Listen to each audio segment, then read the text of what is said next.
Hello, ndinokwazisa zvakare ini noitwa Evangelist Jongwe from Last Reformation Zimbabwe.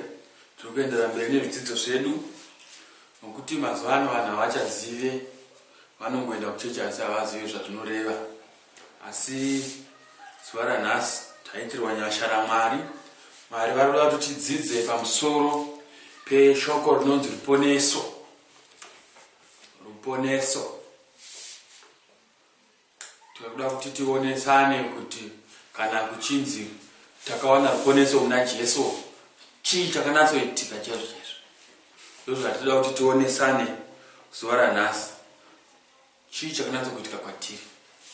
Mwari vachitiitira nyasha. Tinotenda.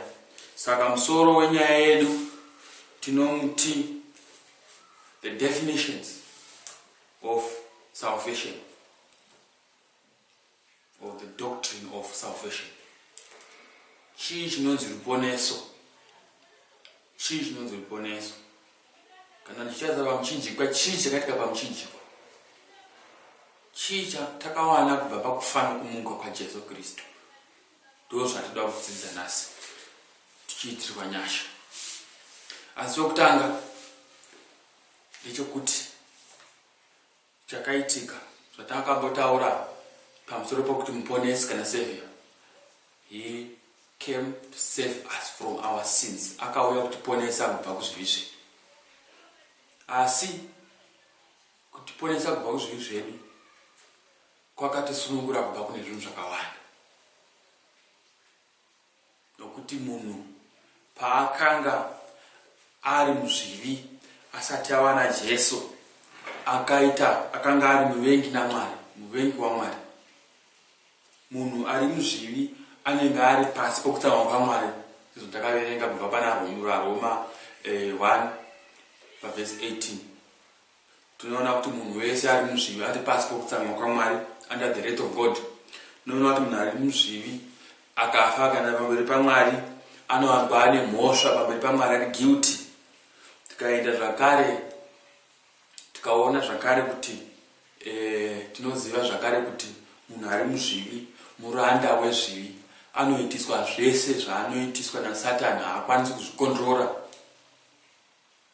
Satani, chivi chinoita kuti tihure, chinoita kuti tirombe, tiite mubobobo, tifunge kuti business inoita zvemushonga nedivisi kudzimba uko, mushonga wemadzimai, mushonga yese yatinoita yayi, nezvimwe zvese zvatakaverenga pamusoro pokuipa kwomunhu zvinowanikwa kubva pana Roma 1 verse 18 tichidzira kuenda ku30. Tinoona kuipa kwomunhu zvese izvo unenge uri muranda pamusoro pezvinhu izvozvo. Unenge uchiitiswa nokuti hauna simba rokuzvisunungura kubva kwazviri. Munhu wese asina Jesu anoitiswa. Zvakare tinoona kuti munhu wese asina Jesu akagadzirwa punishment, chitarafu naMwari, chokupiswa nemoto, chokuparadza, chokutomedwa. Zvakare tinoona kuti munhu asina Jesu ari evil continually, anongofunga zvakaipa, anoramba nenjoo necha yake, hashandurike, hagoni kuzvishandura. Zvakare tinoona kuti munhu asina Jesu wakarasika, kangofanana nemwana akarasika nembudzi yakarasika. Haana direction, haazivi kuti ndiani anokuraramirei, haazivi purpose of life. Munhu asina Jesu. Saka izvi zvatataura izvi ndizvo zvatoda kuti tizoadresa one by one, kuti zvakaitwa sei naMwari naJesu pamuchinjikwa, kana tichiti takawana ruponeso pakufa kumuka kwaJesu. Tirikuda kutaura pamusoro pezvinhu zvakawanda, asi definitions of the cross, definitions of salvation. Kana tichiti takaregererwa zvivi, takaponeswa, chii chakanatsa kuitika. Handei mberi. So the first thing chatoda kutaura nezvacho is the word atonement. Atonement. Iri ndoda kuribatanidza kana kuisa slash kuti zvakada kundofanana reconciliation. Atonement or reconciliation. atonement kugadzirisa zvinhu zvakazina kumira zvakanaka kuti zvinake. Reconciliation kuita kuti vanhu vanga vakambovengana vachirwa vayanani sezvatakaita panguva yehondo. Vanhu vabva kuhondo vakaita reconciliation. PaUnity 1987 pakaitwa reconciliation kuti vanhu vaimborwa vachiwirirana. Saka naye Jesu paakaenda pakafa akamuka akaunzawo reconciliation kwatiri naMwari. So we were reconciled back to God. Remember that we were enemies before. Nokuti tatiri muzvivi. Mwari akavenga zvivi, tairarama nenzira yedu, taiva vavengi vaMwari. Asi nokuda kwemuchinjikwa, we were reconciled to God. Tava vana vaMwari zvakare. Hatisiri vavengi vaMwari. Zvinhu zvese zvanga zvakaitwa pakati pedu naMwari zvaititadza kusvika padhuze naMwari zvabviswa, zvaitwa atoned. Do atonement and chibatanidza reconciliation. Do yatati number 1. Zvinhu zvakaitwa. Saka natsai kunamata kana muri maKristu chinamatai muchiziva kuti maka zvinhu zvese zvakutadzisa kusvika pamberi paMwari zvakabviswa. Hapasina zvinhu. Hapasina ruvengo pakati pedu naMwari. Hauchatye Mwari kuti unge unofanira kutya Mwari kutadzira Mwari. Kwete kumuudza zvaimbomuita uri munyika. Sekutya kunoita madhimoni kana achihla kudzimba kana achihla Mwari. Isusu kutya Mwari kwedu kutya kwomwana ari mumba ari kutya kukanganisira baba asi ari mumba mababa. Kwakasiyana nembavha iri kutya kuba iri kunze kwemba. Isusu tinotya Mwari nokuti tiri vana vaMwari, tinotya kukanganisira Mwari. Hande mberi tati number 1 yedu is atonement. Atonement ndikaisa slash ndikadzi reconciliation. Apa ndinongonokupai mavhesi muzoramba muchinoverenga.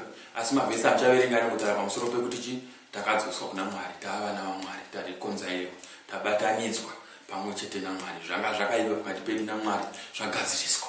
Atonement. 2 Corinthians 5 verse 18, Ephesians 2 verse 11, Romans 5 verse 11, nemamwe akawanda anotipa atonement.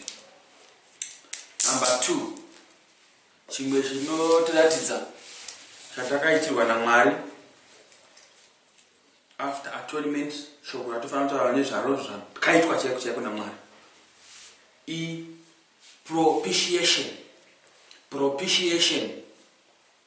Propitiation.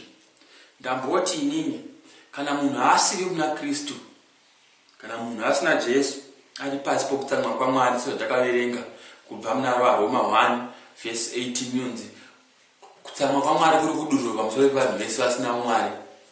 Saka ipapo tinoona kuti vanhu vese vasina Mwari vasina Jesu vakadururirwa kutsamwa kwaMwari. Pachirungu tinoti they are under the wrath of God. Saka kuti tibviswe under the wrath of God ndo pakaitwa process yatiri kutaura iri kutaura nshoko raMwari inonzi propitiation. Kana achiti propitiation tiri kureva kuti pana Jesu ndo pakaperera shungu dzaMwari. Jesu akadhaivheta shungu dzaMwari kubva kwatiri dzikaenda paari. That's propitiation. That's propitiation. Zvakabviswa pana Mwari, zvakabviswa kwatiri zvikaenda kuna Jesu. Jesu akatipedzai shungu dzenyu Mwari kwandiri, chiregai varegerere avo havana zvavanoziva sezvaakataura ari pamuchinjikwa. That's propitiation. Saka hasha dzose dzaMwari dzanga dzakanangana nesu dzakaiswa pana Jesu. Saka iko zvino izvi hamusisiri pasi pehasha dzaMwari. Mimi hamusina kutsamwa kwaMwari kana muna Jesu. Asi kana muri munyika muchirarama muzvivi, muri pasi pehasha dzaMwari, tendeukai kuti mubve kuhasha dzaMwari. Ndiwo inonzi propitiation. Mavhesi epropitiation vaRoma 3 verse 25, 1 John 2 verse 2, 1 John 4 verse 10 ndo inotiradza propitiation. Inotiradza kudhaivhetwa kwehasha dzaMwari kubva kuvanhu tichiiswa pane mwanakomana wake waanodisisa.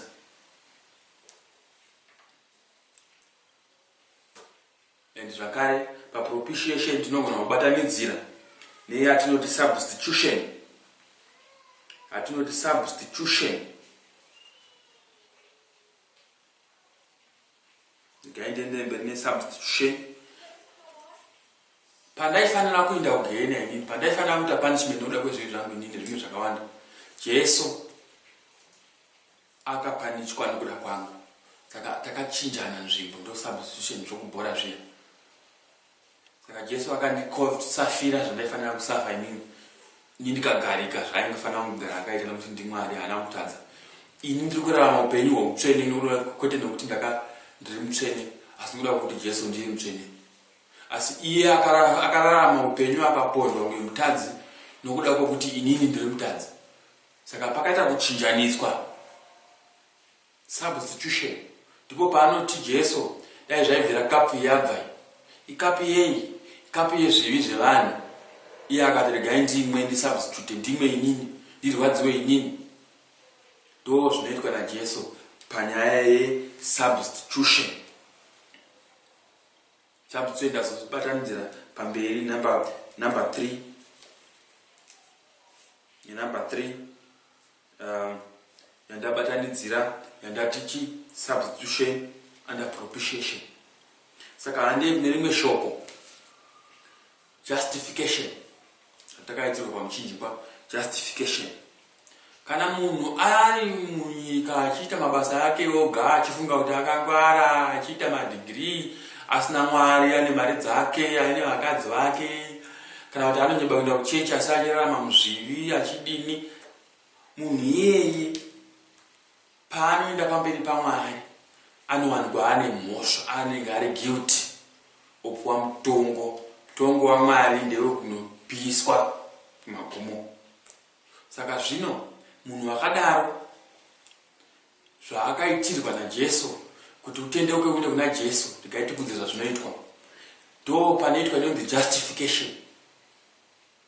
Kana uri munhu ari munyika achitendeka muna Jesu, kubva ipapo watendwa atova justified, zvinoreva kuti hausisina mhosva pamberi paMwari, zvinoreva kuti mhosva dzako dzabviswa pamberi paMwari, zvinoreva kuti wacheneswa, hausisina mhosva pamberi paMwari. Munhu anobviswa mhosva pamberi paMwari nokuda kwaJesu chete. Hapana mumwe munhu anogona kujustify munhu kunze kwaJesu. So justification yedu, kuponeswa kwedu kwokuti hatisina mhosva pamberi paMwari, kunowanikwa muna Jesu Kristu. That's justification. Ndikupe magwaro justification.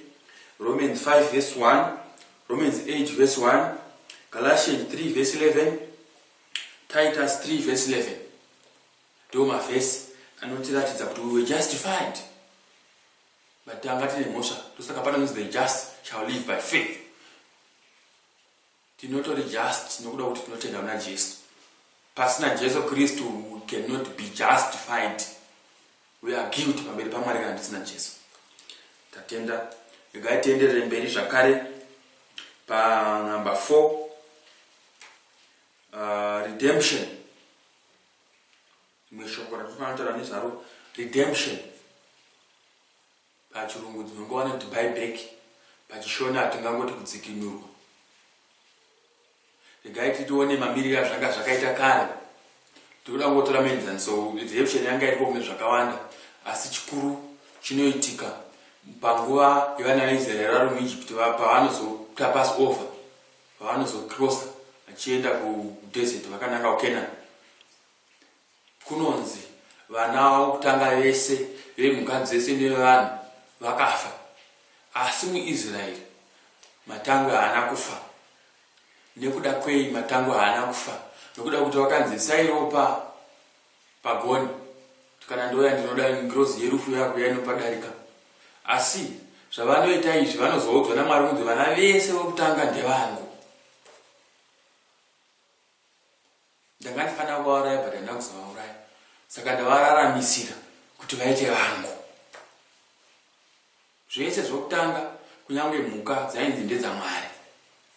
Kana wakuzodaiwo kuti uzomushandisa mwana iyeye zvaanoda kuti umushandise kana mhuka chaiyo, waifanira kutotora mari woenda nayo kumaprista kutemberi nemhuka iyo yokutanga kana nemwana unobhadhara kuti watogokwanisa kugara nemwana.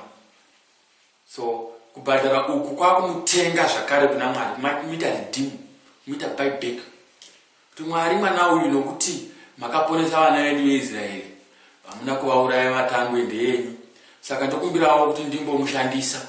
Wakubhadhara mari yeredemption fee, mari iyoyo ndio inonzi ransom, zvichienda zvakadaro.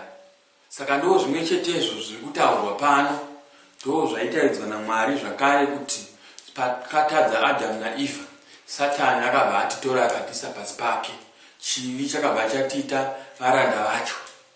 Asi panouya Jesu neiro ropa rake anobva atitenga kubva kuutapwa hwechivi, kubva kuutapwa kwaSatani. Saka isusu tatengwa neropa raJesu kubva muzvivi, neropa raJesu risina gwapa risina zvipomerwa. Saka we are redeemed by the blood of Jesus. Tinosunungurwa, tinotengwa neropa raJesu. Saka tiri kutengwa kubva mumuranda hwezvivi kuti tisununguke muna Kristu. Saka sunungurwa riri muna Kristu. Kusungwa kwedu kwaiva muzvivi, kusunungurwa kwedu kuri muna Kristu. So we are being redeemed. That's redemption. Regaende kuratidza mavhesi redemption. Galatians 3 verse 13, 1 Peter 1 verse 18, Galatians 4 verse 15, Colossians 1 verse 14. We were bought by the blood of Jesus. Takatengwa kubva muzvivi neropa raJesu. Saka ndo pamwe pane nyaya yeredemption inaida kuti taura. Pane vanhu vanogara vachikudzai kuti namatai magenerational cases. Kana wava muna Kristu hausisina kesi inokutevera, nokuti watengwa kubva kumagenerations ese iwayo, watengwa kubva kune zvinotevera namuseyama, watengwa kubva kune zvotevera vedzinza renyu. Saka hapana zvinokutevera. Iwewe ndiwo ungataura zvinokutevera kuda kuti hauna understanding. Vanhu vanopara nokushava ruzivo, asi shoko raMwari rinoti watengwa. Hausisiri muranda weumbavha hwekudzinza renyu, hausiri muranda wehure hwekudzinza renyu kana hwezvikwambo zvakarongwana nasekuru wenyu. Hazvichakubati, nokuti watengwa kubva kuchituko ichocho. Saka musapedza nguva muchinamata usiku hwese muchibhainda magenerational spirits. Hakusisina kana uri muna Jesu Kristu. Tinotenda Mwari vatibatsire vatiitire zvakanaka, nokuti takasunungurwa. Hapana Jesu akafa akati zvapera zvese. Chii chauchanamatira iwewe chemweya wemadzinza?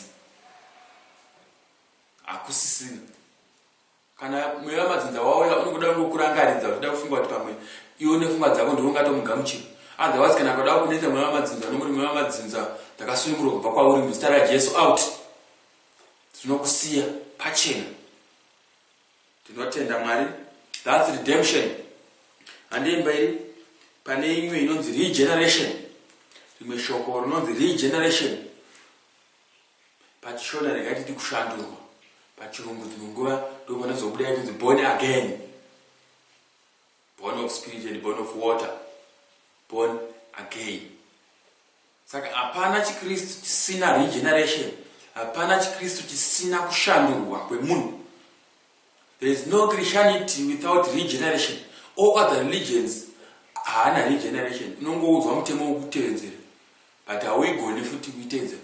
Asi pachikristu kana ichitaura pamusoro peregeneration, kuzvarwa patsva, kushandurwa, kunonzi kana wava muna Kristu haachisikwa chitsva. Muna vaRoma izvo. Kana wava muna Kristu haachisikwa chitsva. Tarisa, zvose zvave zvitsva, zvakare zvapfuura. Saka ndiyo inonzi regeneration. Kana waitwa regenerated, unofanira kuonekwa nekushanduka nokubudisa zvibereko zvinowanikwa pana Galatians 5:22. Zvinotaridza kuti shuwa wava muKristu. Kana waimbohura uchirega kuhura, kana waimboromba unoya uchechi chisiya. Pane mamwe machechi anongobvumidza vanhu vane zvikwambo zvavo nezvidhuma zvavo vachingoroyana, hachisi chiKristu. Kana waihura shuwa wasangana naJesu, anokuita regenerate, anokubatsira kukunda ruchiva rwemwoyo mako. naJesu Kristu anokuita regenerate. Ndo zvatinoitwa, zvatakaitwa naJesu. kana tiri makristu zveshuwa tikauya kuna Jesu tinoshandurwa. Haikona kuti wakanga ungori nehasha nejambanja usati wapinda muchechi jambanja ungori naro. You are not a Christian. Ndimi muri kunzi miti isingabereki zvibereko inotemwa yopinzwa mumoto. Nokuti kana waya kuchechi inofanira kunge uchishandurwa. Dzimwe nguva zvazvinoita ndezvokuti haushanduki musi one, asi zvinotooneka kuti munhu ari kushanduka. Vamwe vanoshandurwa one day, asi isusu vamwe vakadai sesu we struggle with a lot of things. Even now sometimes we have a few things that God is dealing with us. But the secret is we allow him to deal with us, to discipline us, to correct us, to convert us, and to regenerate us, to change us. Kuti Mwari vatishandure zuva neso. Ndochi Kristu kuti Mwari vatishandure tifanane navo zuva neso vatinge tichishandurwa kusvikira tazosangana naye kwemusi isingaperi. Kana uri muKristu upenyu hwako usingashanduki, uchingori kungohura usati waMukristu wongohura, pane dambudziko. Nokuti chiKristu kana waimbohura zveshuwa wapinda muKristu muna Kristu ukati handichadi zvokuhura, Kristu anokubatsira kukunda chinhu ichocho. Nangu ukasachikunda one day, asi ndinoziva kuti you will gradually and finally overthrow that sin. Ndo inonzi regeneration. Tine zvakawanda testimony yokuti takakuriswa zvakawanda zvataistruggle nazvo munyika, zvatinotobatsirwa naMwari, zvatakabatsirwa kusvika tachena zuva ranhasi. Nangu zvazvo chine zvimwe zvavachiri kutidzidzisa zvakawanda, asi it's not as bad as it were. Hazvina kuipa sokuipa kwatakakaita kumashure. Mwari vari kutiitira nyasha. Tinotenda. Ndo yatinoti regeneration. Hande mberi kune mavhesi regeneration akawanda, asi regai ndikupei Titus 3 verse 5, Romans 12 verse 12, verse 2, Romans 12 verse 2, 2 Corinthians 5 verse 17. Regeneration atitika nemamwe akawanda regeneration yokushandurwa kwechikwani. Saka musaita maKristu anongofarira kungoti mupfeka uniform, asi imi musina kushandurwa naMwari. Hachisi chiKristu muchiramba muchita makuhwa, hachisi chiKristu. chiKristu kushandurwa naMwari.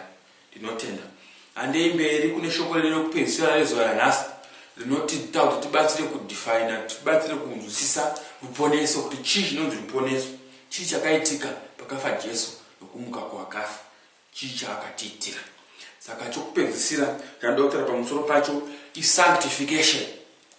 Ndagoti inini kana vanhu vari muzvinhu vakarasika, imombe dzisina varidzi nembudzi dzinongotenderera, ndo vaya vanonzi maprodigal sons, unenge wakarasika. Asi zvazvinozoita ndezvokuti kana wava muna Jesu Kristu wawanikwa, ndo unonzi wairasika yatsvagwa yauya wawanikwa. Kana wawanikwa wakutorwa sechinhu chiri special, ndo inonzi sanctification. Pachona anoti kusanangura zvamunoita kana muchitsvaga chibage chembeu, munenge muchisanangura. Saka munhu muKristu akasanangurwa naMwari kubva munyika, ari kutorwa naMwari sechinhu chiri special. Saka kana chinhu chiri special pachinochengera chinonzi ichi chinogara, hachimikisi nezvimwe, chinenge chine zvimwe chinenge chakakosha, hachifaniri kungomikisa nezvimwe zvese zvese. Saka muKristu zvakare munhu wakakosha, munhu akaitwa mutsvene naMwari nokuda kumweya mutsvene, nokuda kweutsvene hwaKristu. Munhu ari kufanira kurarama upenyu hweutsvene zvinoenderana nezvaakasikirwa naMwari. Ane purpose. Munhu ari munyika haana purpose, kungofamba. Asi ari mumambo wokudenga ane purpose, ari sanctified, akareservwa naMwari for good things. Panyika pano for good things, kudenga noupenyu husingaperi for good things. That's sanctification. Pamwe inonzi kuitwa mutsvene, kusanangurwa, being made holy. Vanhu vanonzi maKristu anopuwa rimwe zita rokunzi vaSunday kana kuti saints. Masaints maKristu nokuti anonzi they are sanctified, akasanangurwa. muKristu ari special, haasi munhu wese wese. Ari special pakuti haamikise nezvivi, ari special pakuti anoteerera shoko, anoteerera zvokutaurwa naMwari wake kudenga. Ari special pakuti akagadzirirwa upenyu husingaperi. Kunonzi hapana ziso rakamboona kana nzeve dzakambonzwa zvinhu zvakagadzirirwa vana vaMwari. Ndo sanctification. Tinotenda. Ndingani kupe mavhesi sanctification tibve tapedza nyaya yedu. Sanctification ari kuma mavhesi ndinovaviri pano. Romans 15:16, Makorinto 1 Makorinto 1:2. Even tikaverenga kuna Peter tsamba dzake dzese achitanga kunyora kune avo vakasanangurwa, those who are sanctified. Kuna Peter ndiye anoverenga 1 Peter na 2 Peter, panotanga anotaura kuti makasanangurwa. You are a holy priesthood, a peculiar people, a special people. That's sanctification. Saka tinotenda nechidzidzo chezvinhu zvatakaitirwa naMwari pamuchinjikwa, pakufanira kunga kwake, kuti tinzwisise kana chitakaponesa takaitwei, kana chitakaponeswa chokutanga in overall tiri kuti we have forgiven our sins. But in technicality that we are atoned. Pakaitika process atonement, you are reconciled to God. Pakaitika process ye reconciliation, you are pakaitika propitiation, pakaitika justification, amusina mosha, pakaitika redemption, makasunungurwa kubva kuzvituko nemweya madzinza nezvezvivi, pakaitika substitution yokuti nzvimbo yamaifanira kufira imimi ndo yakaenda Jesu, isikapuwa utsvene hwake, iye akagamuchira kuipa kwedu akapona ndoda kuipa kwedu. Zvakare tikataura pamusoro peregeneration, tikati hapana chikristu chisina regeneration, hapana chikristu chisina kushandurwa kwomunhu. Zvakare tikazopedzisa nesanctification, hatiri kuti ndo kuitwa vatsvene kana kusanangurwa for the purpose of God, kusanangurwa kuti uite basa raMwari. Ndatenda hama dzangu, Mwari vakuitira zvakanaka. Kana aripo munhu anoda asati atendeuka, asati ashandurwa, ngori mukristu nje pamuromo asina kushandurwa, ndinonamata kuti Mwari akuitira zvakanaka, utende kuita mabasa akaipa, wembera Jesu akushandure muzita raJesu Kristu.